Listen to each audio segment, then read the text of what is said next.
La division des affaires politiques de la MINUSMA a initié des journées de réflexion à Bamako avec les partis politiques et la société civile. Ces journées sont consacrées à l'étude du projet d'accord proposé aux partis et au gouvernement par la médiation à Alger. Le premier document, c'est stigmatisant. Ça peut être source d'autres conflits. Quand on dit dans le document, à une des dispositions, que le ratio député de la représentation des localités au niveau du Parlement, que ce ratio est de 1 pour 60 000 habitants pour les régions du Nord, c'est inexact. C'est 1 pour 60 000 pour l'ensemble des régions du Mali. C'est pour l'ensemble du Mali, le ratio 1 pour 60 députés.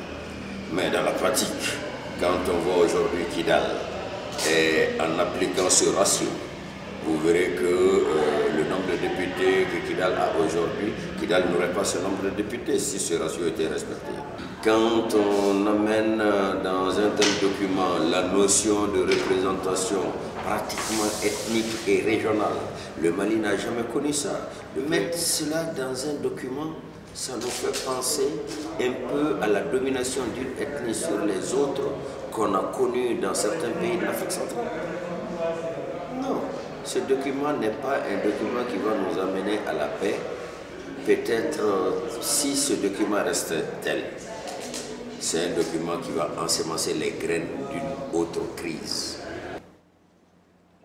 Au-delà de ces constats que les deux parties partagent, l'opposition s'interroge sur les causes réelles de la crise du Nord, qui selon elle n'est pas liée seulement à une mauvaise gouvernance. L'opposition a d'abord estimé que ce préaccord n'est que la mise en forme du document de synthèse qui avait été soumis à l'appréciation des forces vives de la nation par la partie algérienne. Document de synthèse qui avait été rejeté à 70% par l'ensemble de la classe politique et même les autorités actuelles. Au niveau du préambule d'abord, on n'a pas compris qu'on puisse attribuer la crise du Nord uniquement à une mauvaise gouvernance. Nous n'avons pas également compris qu'au niveau du titre 1, les questions politiques et institutionnelles, qu'on puisse demander à l'État de s'effacer au profit des collectivités territoriales. C'est un processus. Le Mali n'est pas le seul pays qui a été confronté à ce genre de problème. La Colombie en vit depuis 50 ans, le Sénégal avec le problème casamançais, le Maroc avec le problème des Sahraouis. Donc aujourd'hui, il ne faut pas qu'on nous presse à aller à un accord si on n'est pas sûr que cet accord pourra ramener la paix, la quiétude et que cet accord pourra être appliqué pour le bonheur de l'ensemble du peuple malien.